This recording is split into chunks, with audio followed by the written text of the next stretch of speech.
Are you kidding me? A janitor teaching advanced calculus?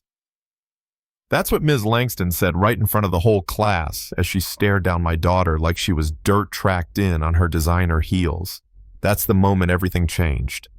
But to understand why I stood up and told the principal I'm her tutor and what happened after, you gotta go back 3 weeks before all that. My name's Malcolm Gray. I mopped the floors at Windermere Academy, some fancy prep school for rich kids with last names on buildings. My daughter Zuri goes there on scholarship. Smartest kid I know. But folks at that school, they don't see her brains. Just her brown skin. And her father's uniform. Zuri had made it into the elite math track hardest course in the school. I was proud. She was nervous, but determined. Then came that day. Ms. Langston called her up to solve some monster of an equation on the board, some partial differential calculus thing meant for college juniors. And when Zuri froze, when the chalk slipped from her hand, Langston smirked and said, "This is what happens when we lower the bar." She didn't say poor. She didn't say black. She didn't have to.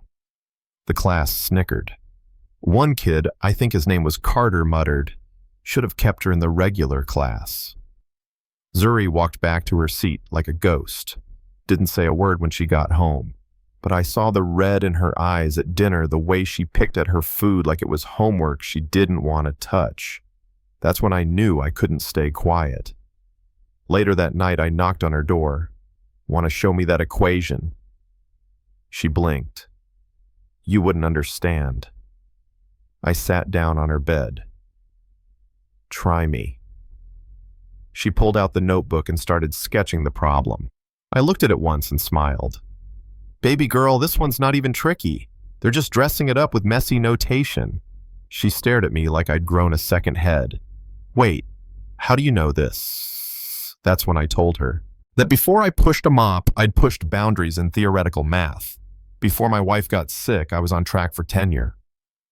I had a doctorate publications, even a method that got nicknamed after me once, the Gray Transform.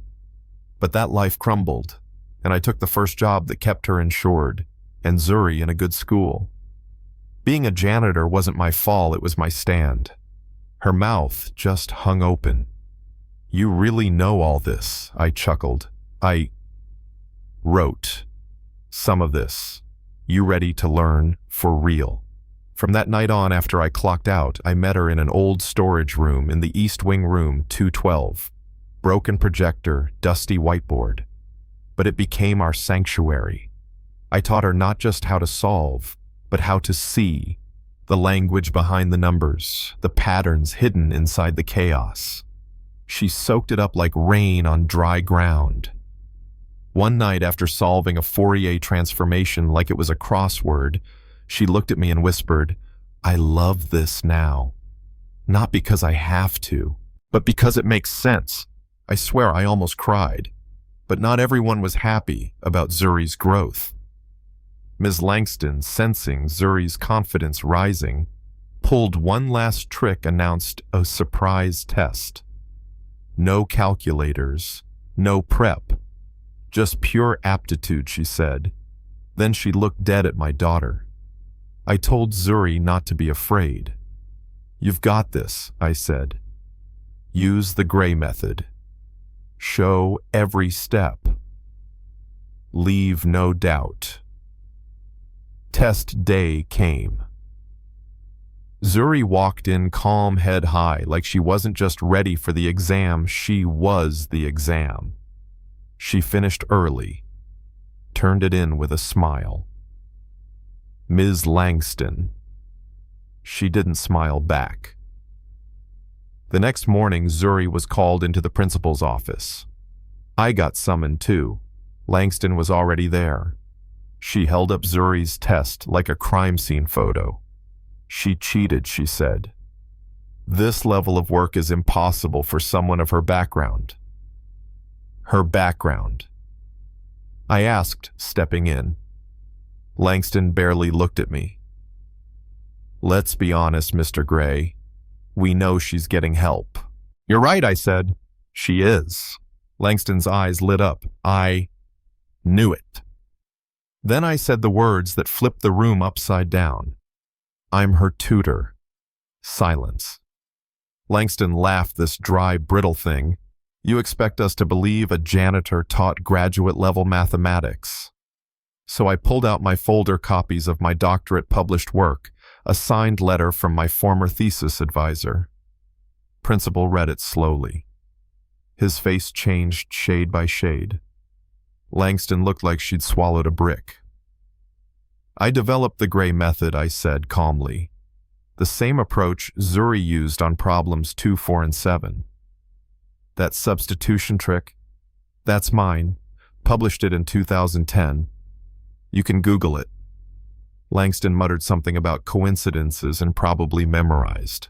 So I looked at the principal and said, then test her again. Right now. Different problems. Watch. And to his credit, he agreed. They sat Zuri in that office with a fresh exam cameras on school board rep in the corner, me silent in the back.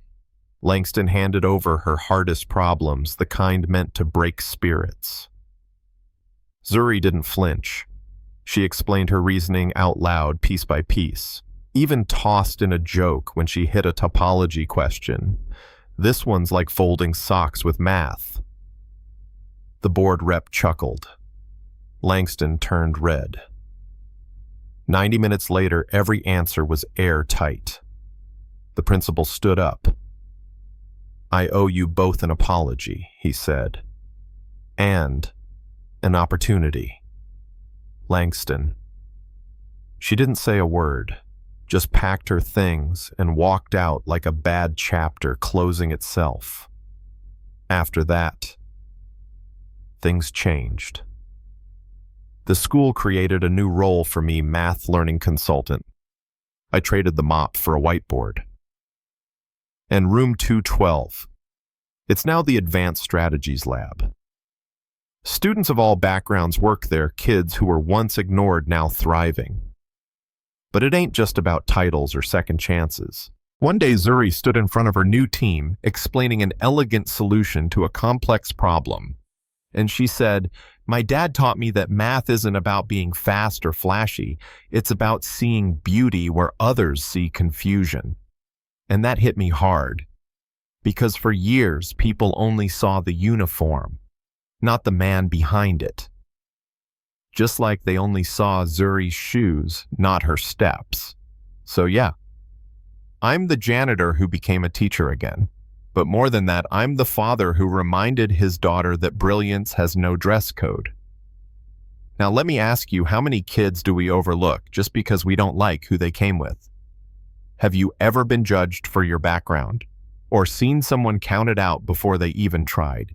Drop your story in the comments. Let's talk about it. Let's challenge it. Let's change it. And hey, if this story moved you, even a little, share it. Because maybe, just maybe, there's another Zuri out there waiting for someone to say, you belong here.